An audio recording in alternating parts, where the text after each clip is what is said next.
So here we are on the long-term adoption cycle where Metcalfe's law kicks in, and this is the thing that drives the exponential gains. Every time we get to this situation, we get new highs within about 18 months, maximum 2 years. In fact, within 3 years, even if you bought the 69,000 high, in 3 years, you'll see it go through. That's how it's always worked. Would it work this time that way? I don't know, but probability is there because of this network adoption trend that we're seeing.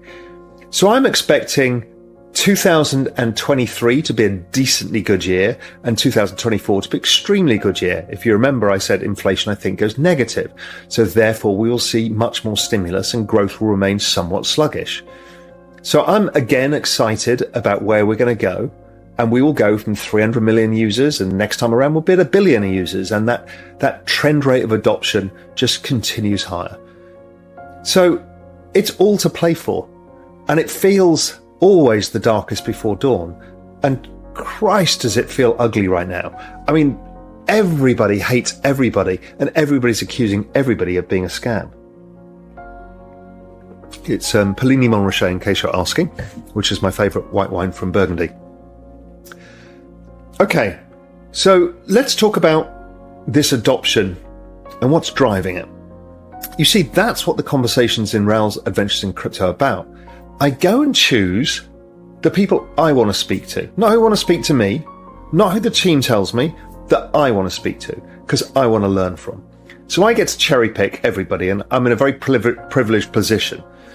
So at very top level, we started with that incredible interview with Punk 6529. That set the stage for how big NFTs are, because we all framed the work the last cycle around by the underlying cryptocurrencies themselves, the protocols, the layer ones, Bitcoin, ETH, Solana, etc.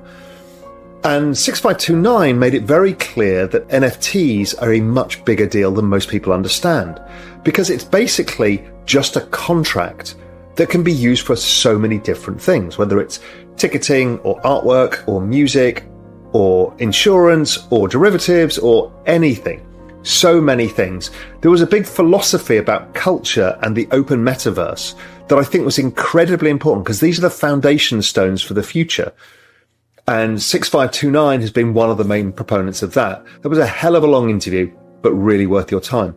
The other all-time record long interview was Balaji. And Balaji talked at a broader level about these digital network states. And I've been calling them digital sovereign states. And I've been talking about this for many years, and Balaji's written a great book on it.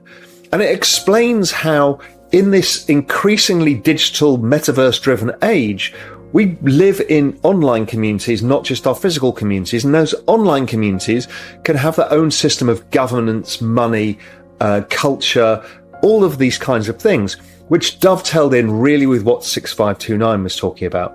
And I think those are foundationally important interviews for you to watch. I think another great one was the interview with Ian Rogers, the Chief Experience Officer of Ledger. Ian has come all the way through the internet, particularly with music and fashion.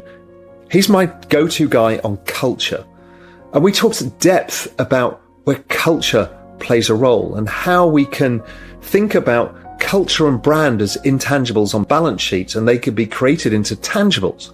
You've seen, for example, Porsche issuing NFTs, Balenciaga issuing NFTs. We're seeing lots of big fashion brands. We're seeing sports teams. I've talked about this a lot in the past. We're seeing music artists. We're seeing so many people come into the space and use it as a new form of IP, a new way of creating the creator economy and changing the distribution of capital to the community and the artists, and not to so many middlemen.